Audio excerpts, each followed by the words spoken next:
de nous pour expérimenter quelque chose de nouveau. Et nous avons dit hier, comment saisir une opportunité. Et suivant le passage de Marc, nous avons sorti 3 manières de saisir. C'est vrai qu'il y a plusieurs manières, mais on a parlé de 3 manières seulement. Premièrement, nous avons parlé que Jairus a reconnu, la femme a reconnu en Jésus la capacité de lui guérir de son mal, de guérir sa fille qui était malade. Bien aimé, s'il n'avait pas reconnu que Jésus avait la puissance de guérir sa fille de la maladie, de lui guérir de la perte de sang, il ne serait pas venu là où Jésus était. Il serait resté à la maison. Ils auraient trouvé d'autres solutions. Mais s'ils sont venus jusque là où Jésus était, c'est parce qu'ils avaient reconnu qu'il y avait en Jésus la puissance, le pouvoir et la capacité de solutionner ce qu'ils avaient comme problème. Et la deuxième chose que nous avons dit hier, c'est que ils étaient déterminés à saisir l'opportunité. Voyez-vous, un homme comme Jairus, un cadre qu'il était, mais qui ne regarde pas tout ce qui l'entourait, qui ne regarde pas tous les privilèges dont il était bénéficiaire, mais qui va jusqu'au pied de Jésus, qui va jusqu'à affronter la foule. Quelle est la force que la femme avait jusqu'à aller à affronter la foule? Vous voyez, lorsqu'une femme perd le sang, généralement le corps subit aussi des faiblesses, le corps subit aussi de fatigue. Mais malgré ce que le corps pouvait subir en ce moment-là, elle a affronté la foule jusqu'à arriver là où Jésus était. C'est parce qu'elle était déterminée. Elle voulait que ce jour-là, que le Seigneur résolve son problème. Que le Seigneur apporte la solution à son problème. Elle est partie jusque-là. Je ne sais pas qu'est-ce qu'elle avait fait. Je ne sais pas, est-ce qu'elle demandait pardon que je passe, ou elle éparpillait les gens pour rentrer. Je ne sais pas quel est le courage qu'elle avait, quelle est la méthode qu'elle avait utilisée pour entrer dans la foule et arriver jusque là où Jésus était. Ne peut faire cela que celui qui est déterminé pour atteindre un objectif. Et au finish, nous avons dit qu'ils ont posé des actions. Tu veux saisir une opportunité, ce n'est pas en croisant les bras, c'est en posant une action. Il te faut de l'action. Jairus est arrivé là où Jésus était. Jairus a prié le Seigneur. Il a prié de manière instante. La femme est arrivée là où Jésus était. Elle a touché le bout du vêtement de Jésus. Zaché a entendu parler de Jésus. Zaché a crié très fort pour que Jésus entende sa voix. Bartimée plutôt, excusez-moi. Bartimée a crié très fort pour que Jésus entende sa voix. Et lorsqu'il s'agissait de Zaché, Zaché est monté sur un sycomore pour que Jésus le voie. Il a fait quelque chose. Frère, tu ne peux pas saisir une opportunité en fermant la bouche, en croisant les bras et en dormant à la maison. Ça ne va pas s'imposer à toi. Et l'opportunité ne va pas s'imposer à toi. Il te faut accomplir quelque chose. C'est une façon de comprendre que tu as aussi des responsabilités. Nous avons aussi une responsabilité. Alléluia. Est-ce que quelqu'un a été béni hier? Alors ce soir, par la grâce de Dieu, pendant peu de minutes, nous allons partager sur le même sujet, mais cette fois pour faire comprendre qu'est-ce qui nous empêche parfois de saisir une opportunité. Qu'est-ce qui nous empêche parfois de saisir une opportunité. Bien aimé, la première chose que je vais reprendre ici, c'est l'incrédulité. Dis avec moi l'incrédulité. L'incrédulité. Cette question me revient encore. Jésus entre dans Capernaum. La foule était en train de le suivre. Je me pose la question. Y avait-il que Jairus et la femme à la perte de sang qui avaient un problème? Je ne pense pas. Il y avait des gens qui avaient des problèmes. Mais pourquoi c'est seulement ces deux personnes qui viennent vers Jésus avec leurs problèmes? Je me dis clairement, c'est parce que ces deux personnes reconnaissaient que Jésus avait la solution pour leurs problèmes. Et que d'autres personnes qui étaient là, il y avait ceux qui ne croyaient pas. Il y avait ceux qui ne croyaient pas. Il y avait ceux qui étaient incrédules, qui ne croyaient pas que Jésus avait la solution pour eux. Bien qu'ils suivaient Jésus, bien qu'ils marchaient avec Jésus, il y avait certains qui ne croyaient pas. Bien qu'ils avaient des problèmes, ils ne croyaient pas certains. C'est pourquoi lorsque nous lisons dans le livre de Matthieu chapitre 23, chapitre 11 plutôt, Matthieu chapitre 11, je veux que nous puissions lire ça. Jésus est en train de parler sur Capernaum. Le même Capernaum où il était là. Jésus est en train de parler. Écoute ce qu'il dit à partir du verset 23. Il dit, et toi Capernaum, seras-tu élevé jusqu'au ciel? Il dit non, tu seras abaissé jusqu'au séjour des morts. Car si les miracles qui ont été faits au milieu de toi avaient été faits dans Sodome, elles subsisteraient encore aujourd'hui. Pourquoi Jésus est en train de parler de ça? Ça veut dire qu'il y a eu des choses faites là-bas, mais beaucoup n'ont pas cru. Beaucoup n'ont pas été là pour saisir l'opportunité de Jésus là-bas. L'opportunité que Jésus était là pour leur offrir le miracle. Certains n'ont pas cru à ce que Jésus faisait. Certains n'ont pas admis qu'il était le sauveur. Certains n'ont pas cru que sa présence était une opportunité pour leur salut. Au point que Jésus dit non, il dit, pensez-vous que vous serez élevé jusqu'au ciel? Il dit non, parce que si le même miracle fait à Capernaum était fait au temps de Sodome, Sodome serait jusqu'aujourd'hui. Pourquoi Jésus parle de cela? À cause de l'incrédulité des gens qui étaient là. Parce que les gens ne croyaient pas. Parce que beaucoup qui étaient là, il y avait de ceux qui ne croyaient pas. Jésus était là. Il a opéré le miracle. Mais il y avait certains qui n'ont pas bénéficié de cela. Et qui n'ont pas été visités.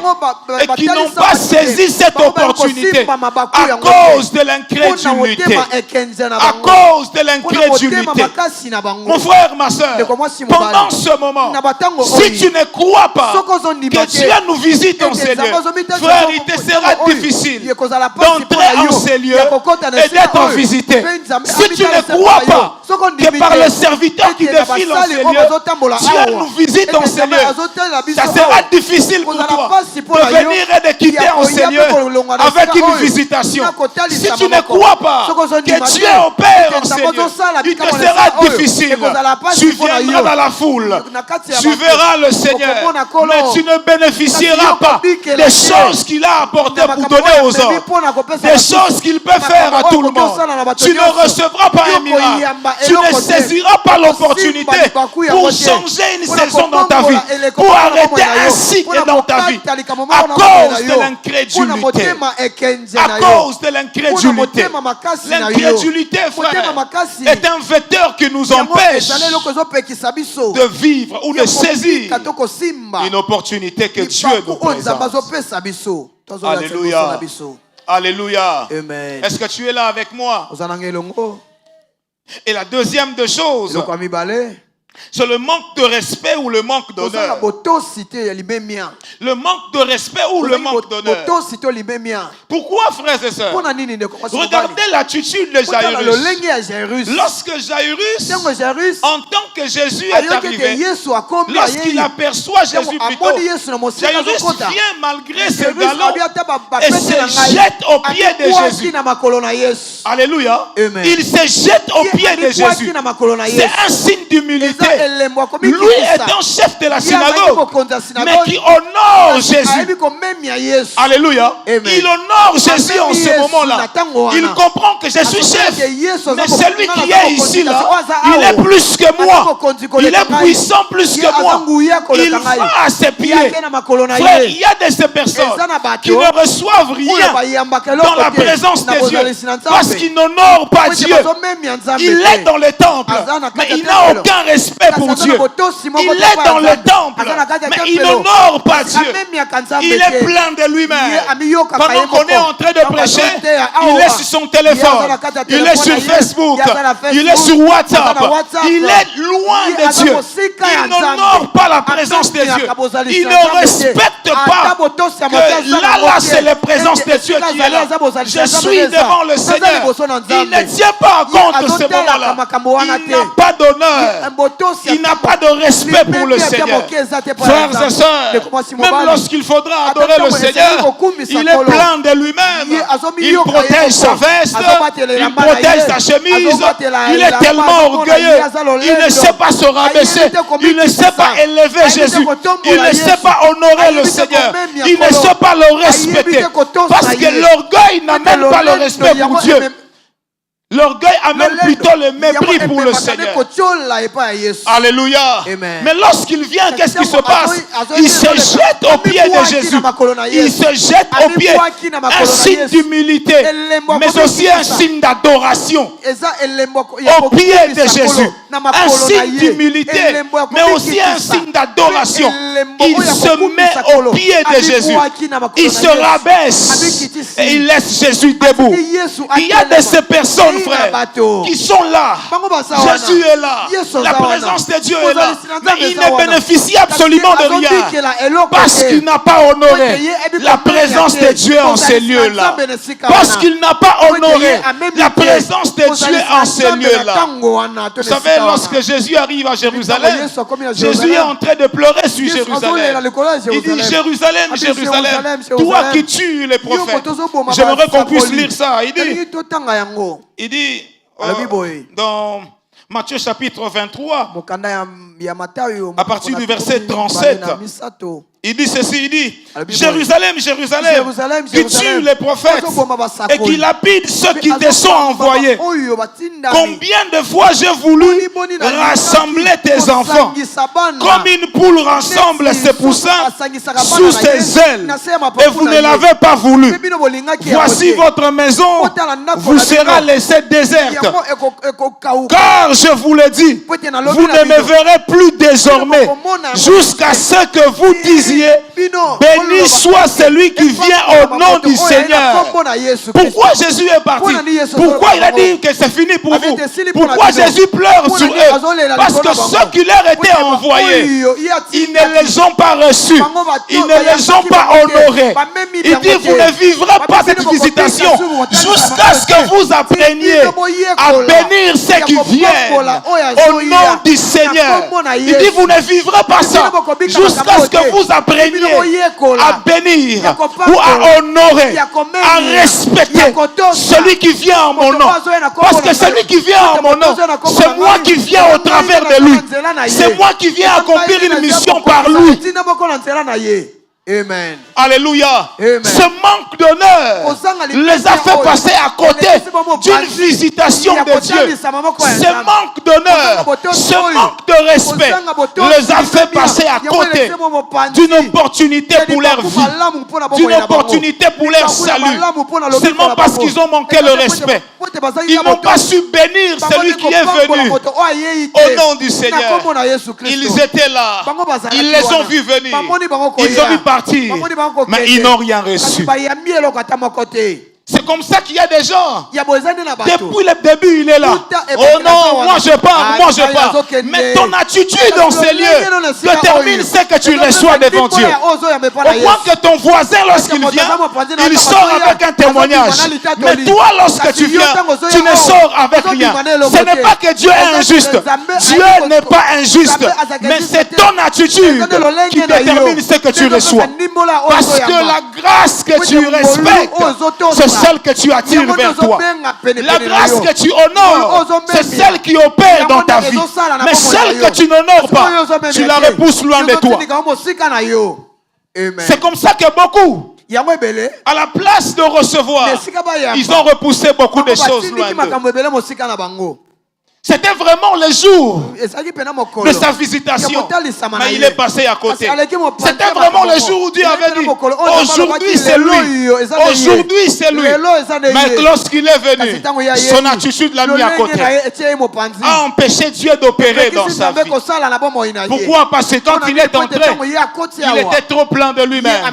Il n'a pas respecté la présence de Dieu. Alors que nous adorons le Seigneur, lui il est assis là-bas, il est en train de bouder, alors que nous chantons pour Dieu, alors que nous dansons pour Dieu, il ne veut pas danser en signe de respect pour Dieu. Il est tellement plein de lui-même. Alors que Dieu avait prévu les visiter pendant qu'il danse là. Mais c'est en ce moment-là qu'il est passé à côté de sa visitation. Il est passé à côté. Pourquoi? Parce qu'il n'a pas respecté. Parce qu'il n'a pas honoré. Voyez-vous, un chef comme Jairus, qui vient au pied de Jésus.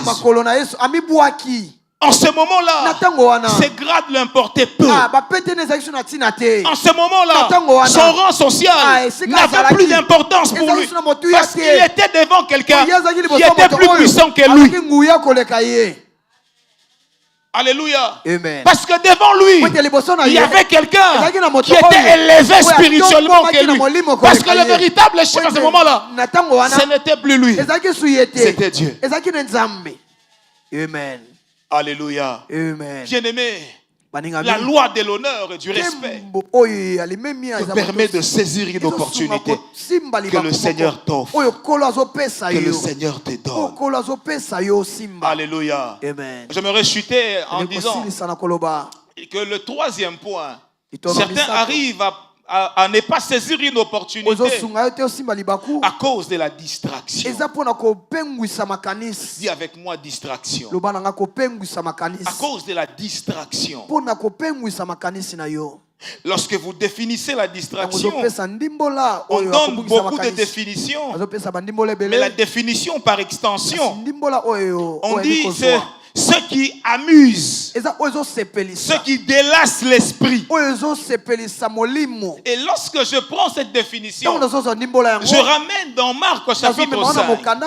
Il y a tellement de gens qui suivaient Jésus. Il y a des gens qui marchaient avec Jésus. Mais pourquoi ils n'ont pas exposé leurs problèmes eux tous? C'est parce que certains en venant vers Jésus, c'était de l'amusement. Allons voir le fils de Joseph, allons voir le fils du charpentier, allons voir le fils de Marie, allons voir le frère de Jacques, allons voir ce faiseur de miracles là, allons voir ce monsieur qui vient là. Alors ils sont partis, Pour eux c'était une occasion, peut-être pour s'amuser, peut-être pour se délasser. Mais pour la femme à la perte de sang, pour Jairus, ce n'était pas un amusement, ce n'était pas une distraction pour eux, mais c'était un rendez-vous de vie. C'était un jour pour eux, pour obtenir un miracle pour eux. C'était un rendez-vous de la vie. Parce que, bien-aimé, il dit ceci, qu'elle avait dépensé tous ses biens entre les mains de médecins, mais elle n'avait rien reçu. Non seulement qu'elle avait tout fréquenté, elle a vu tout le médecin, il n'y avait aucune solution. Elle a dépensé son argent jusqu'au point où elle avait fini. Elle est restée même pauvre. Elle n'a rien reçu. Mais elle entend que Jésus vient. Il a la capacité de faire des miracles. Pour elle, ce jour-là, ce n'était pas un événement pour rien, mais c'était un rendez-vous de la vie. Il dit, lorsque je pars vers Jésus, c'est le jour de ma vie. C'est la rencontre de ma vie. Les autres venaient pour voir peut-être le fils de Joseph et le fils de Marie. Mais pour elle, c'était une rencontre de vie. Parce que sa maladie devait finir là. Son problème devait s'arrêter. Frère, parfois tu viens ici, tu dis non, chaque année on vient, 70 heures chaque année. Mais il y a quelqu'un qui vient ici et dit, c'est 70 heures. C'est un rendez-vous de vie pour moi. C'est aujourd'hui ou jamais. Lorsqu'il entre là, toi tu as comme l'impression qu'il est venu comme chaque jour. Mais il est venu parce qu'il dit, j'ai essayé partout, ça n'a pas marché. La seule option qui me reste, c'est Jésus ce soir. C'est Jésus ou rien. Je suis parti partout, j'ai dépensé, j'ai donné, ça n'a pas marché. Mais tout ce qui me reste, c'est qui? C'est Jésus. Ainsi, lorsqu'il vient, il ne vient pas comme tout le monde. Tout le monde vient. Mais lui, lorsqu'il vient, c'est une rencontre de vie. C'est un moment pour la vie. C'est le jour où sa vie est en train de changer de tournant. Tout le monde peut venir. Tout le monde peut venir. Mais lorsqu'elle vient, elle voit la scène différente. Les gens peuvent marcher et rire. Mais lorsqu'elle vient, elle est en train de réfléchir. Qu'est-ce que je dois faire pour arriver là où Jésus est? Parce que ma rencontre avec Jésus, c'est une rencontre de vie. C'est une rencontre de vie. Pour elle, c'est quoi? Jésus vient. Parfois il part, il revient. C'est sa ville. Mais aujourd'hui là, c'est le jour de ma vie. Aujourd'hui là, parce que Jésus est ici, c'est le jour de ma vie. J'aimerais te dire ceci. C'est 70 heures. C'est un programme de ta vie. C'est un programme de ta vie. C'est 21 jours de prière. C'est un programme de ta vie. Frères et sœurs, si tu les prends comme une habitude, ça sera aussi une habitude. Ça passera, tu raconteras aux gens, j'ai fait telle édition, j'ai fait telle édition. Le monde n'a pas besoin d'attendre le nombre d'éditions que tu as faites. Le monde veut voir qu'est-ce que tu as eu dans chacune des éditions que tu as faites. Quel est le résultat que tu as eu? En 2021, tu es entré. Qu'est-ce que tu as reçu? En 2022, tu es venu. Qu'est-ce que tu as reçu? En 2023, quelle est l'histoire que tu as racontée aux gens? En 2024, quel est ton témoignage? Et en 2025, qu'est-ce que tu veux dire aux gens? J'aimerais te dire ceci. Il y a quelqu'un au coin qui entend que tu puisses raconter la chose que tu auras vécu en Seigneur pour qu'il puisse croire que Jésus a la capacité de le faire. Quelqu'un attend quelque part ce que Dieu fera avec toi. Ainsi, lorsque tu viens ici, frère, ne viens pas la blague. C'est un rendez-vous de la vie. C'est un rendez-vous de la vie. C'est une rencontre de vie. Les gens pressaient Jésus, mais personne ne savait ce que Jésus pouvait déployer juste par ce vêtement. Mais elle savait que si je touche seulement, même pas son corps, mais son vêtement seulement, l'histoire changera dans ma vie. Je dis à quelqu'un ce soir, la présence de Dieu est tellement en ce lieu. Dieu est tellement en ce lieu. Depuis le premier jour, il est disponible en ce lieu. Mais il attend que tu fasses de ce moment le tournant de ta vie pour que l'histoire bascule dans ta vie. Tant que tu prendras cela comme une habitude, les choses resteront comme cela. Mais le jour où tu décideras de dire qu'aujourd'hui là, c'est aujourd'hui ou jamais, c'est ce jour-là que les choses vont changer. Les jours où tu vas prier comme tu n'as jamais prié, parce que tu vas comprendre, c'est le jour de ta vie. C'est ce jour-là que le ciel va déverser sur toi la grâce de Dieu. Je prie au nom de Jésus que ce soit la main de Dieu te touche là où tu es. Je prie au nom de Jésus-Christ que la grâce de Dieu qui coule en Seigneur ne passe pas à côté de toi, mais arrive jusqu'à toi. Arrive jusqu'à à toi. Le problème, mon frère, les gens passaient. Les gens étaient avec Bartimée. Il l'amenait, il le mettait.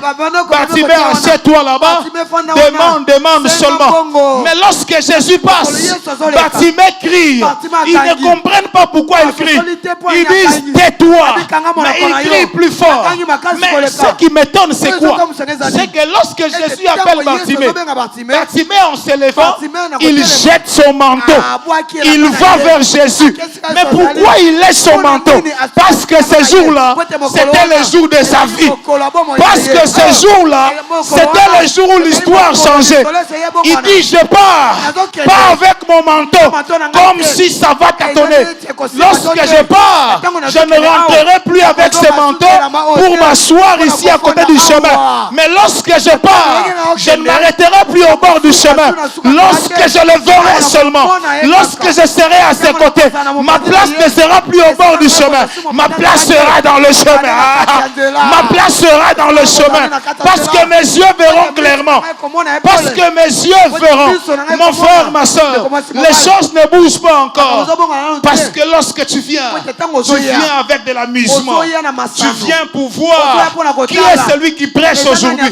Qui est celui qui modère. Qui a les programmes de musique. Qu'est-ce qu'on a fait aujourd'hui? Cela t'importe peu. Tout ce que tu veux, c'est quoi? C'est que lorsque tu es ici, malgré la musique, malgré le prédicateur, malgré le modérateur, que tu te dises, c'est le jour de ma vie. C'est le jour de ma vie. C'est le jour de ma vie. Je ne quitterai pas ici sans que le sang ne cesse de couler. Lorsqu'elle partait vers Jésus, dans son esprit, elle se voyait déjà comment elle rentrait sans que le sang ne puisse continuer à couler. C'est pourquoi elle disait, si seulement je touche,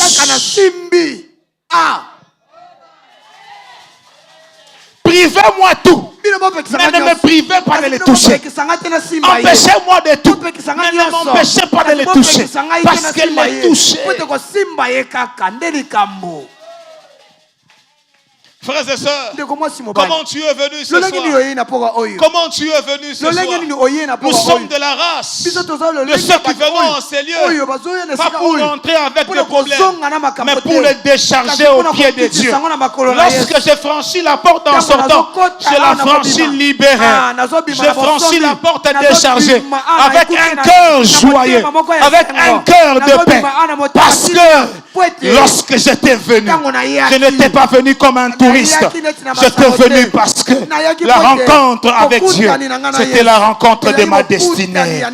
C'était la rencontre de ma destinée. Rencontrer Jésus, c'était la rencontre de ma destinée. Tu sais, celui qui pense comme ça, il fait ce que personne ne peut faire. Il prie comme personne ne peut prier. Il danse comme personne ne peut danser. Il cherche toutes les méthodes possibles pour que ces jours soit effectivement le jour de sa vie. Je prie ce soir que Dieu t'amène à faire ce soir une soirée de ta vie. Je prie que ce soir soit une soirée de ta vie. Que ce soir soit réellement un soir de ta vie. Oh, que Dieu te bénisse ce soir.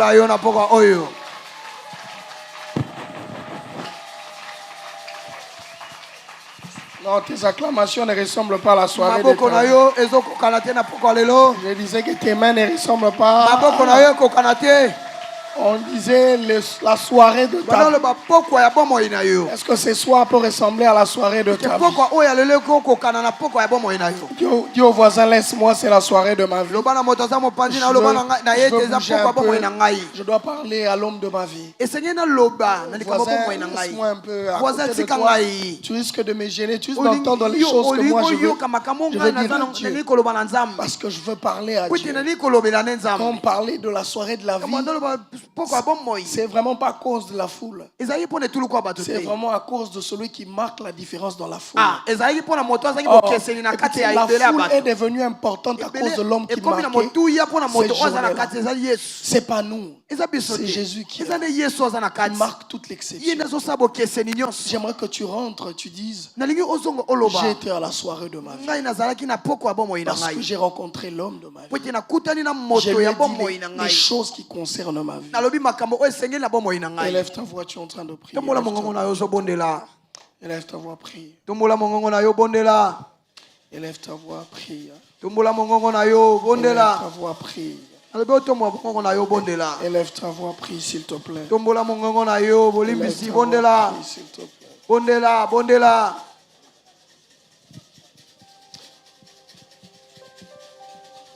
Abba, papa, nae nalisiba, oye kau, kakate. Je suis. Abba, papa,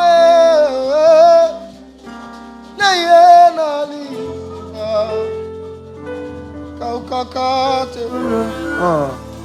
Moyo kilo sabo,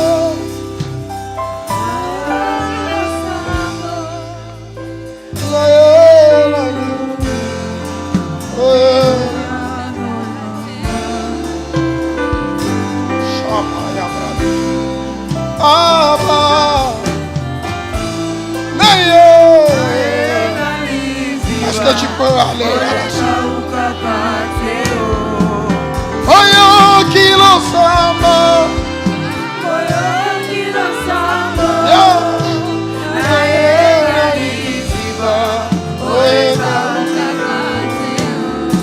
oh papa, Abba, moyo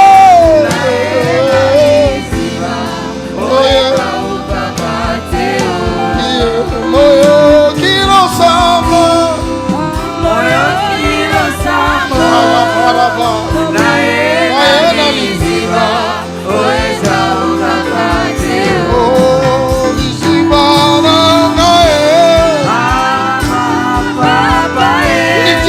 La source, ce qui fait spécial cette soirée, ce qui rend spécial cette soirée, c'est vraiment ta présence, c'est vraiment toi, c'est vraiment toi, c'est toi qui compte vraiment, c'est toi qui compte vraiment. Je suis venu vers celui qui rend tout spécial, celui qui fait une rencontre spéciale, celui qui rend une soirée spéciale. Parce que j'ai emmené mes maladies de 12 ans, j'ai emmené mes problèmes. Et depuis janvier, j'en ai les questions existentielles attachées à ma vie, attachées à ma situation. Hey, je suis venu avec. Je viens honorer un homme qui rend tout spécial, un homme qui peut changer tout, un homme qui tient la chose accomplie, un homme qui peut ressusciter, un homme qui peut changer mon histoire, un homme qui peut narrer, faire un autre narratif, créer un autre narratif, un homme qui peut ouvrir une nouvelle page. Hey, le Dieu spécial, hey, Jésus spécial, le Dieu qui rend tout spécial. Ce qui est beau, c'est de te rencontrer. Oh, j'ai le privilège d'être dans la sainte présence de celui qui me connaît. Là où les hommes me condamnent, lui il me justifie. Il se lève contre les méchants qui ont les pieds à la place du cœur, les tombeurs de justes. Jésus se lève pour changer mon histoire. Oh, il est là pour guérir ma maladie. Il est là pour transformer. Il est là pour répondre. Il est là pour répondre. Il est là pour exaucer.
la source.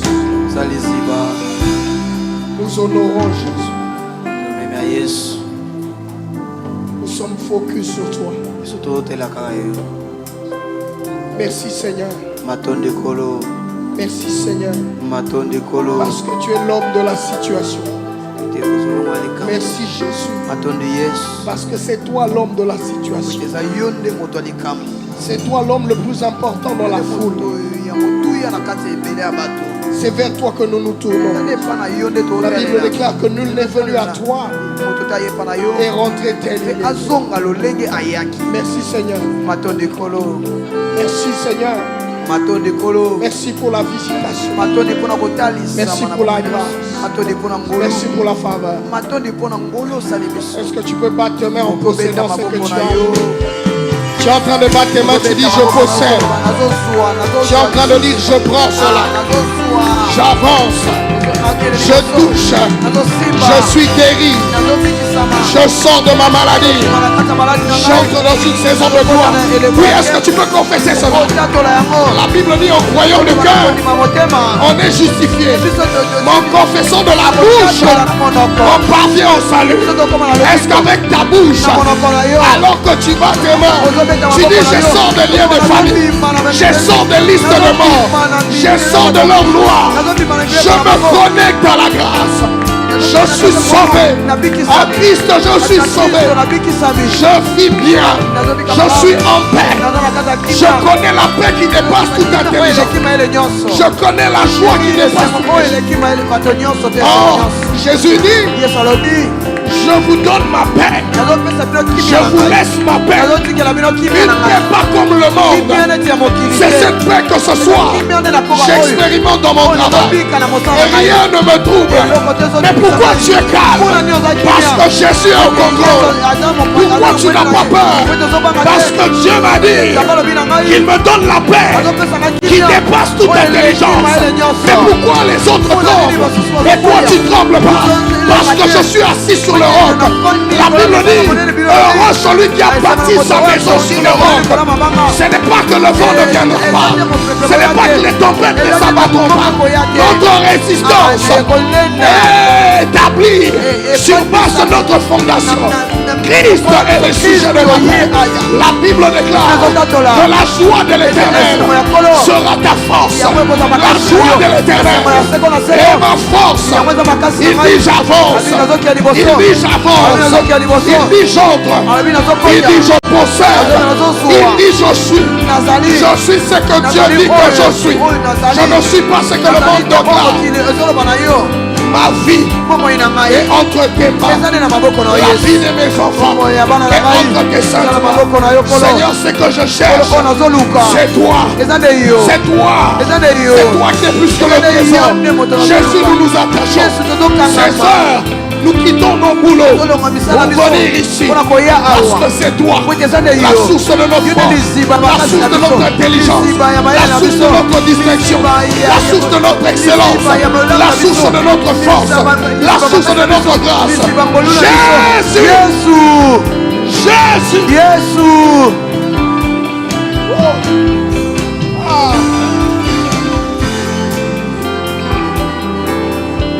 Alléluia. Alléluia. Amen. Alléluia. Alléluia. Merci Seigneur. Matonde kolo. Merci Seigneur. Matonde kolo. Car tu es la source de vie. Merci pour tout ce que tu as accompli, Seigneur. Merci pour les guérisons. Merci pour le miracle. Merci pour la vie. Merci pour le témoignage. Merci pour la paix. Merci pour les dons qui nous viennent de toi. Merci pour les finances qui sont ouvertes. Merci pour la santé qui se trouve. Merci pour les opportunités. Merci pour ceux qui nous quittent. Merci pour ceux qui nous trahissent. Merci pour ceux qui nous combattent. Car tout concourt au bien de ceux qui aiment Dieu. Non pas à nous, Seigneur. À ton nom, donne gloire. C'est dans le nom puissant de Jésus que nous disons 3 fois, c'est fait, c'est fait, c'est fait.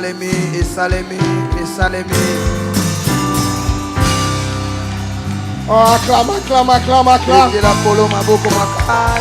Est-ce qu'on peut apprécier le pasteur Moïse ce soir? Oh, acclame cette grâce, acclame cette grâce. Et mololo maison, les mbappé ça mololo. Mololo amutoazo gêné, mololo amutoazo gêné. Mololo amutoazo connecté, aza connecté. Dans la voisin, il y a mis ça aux astuces.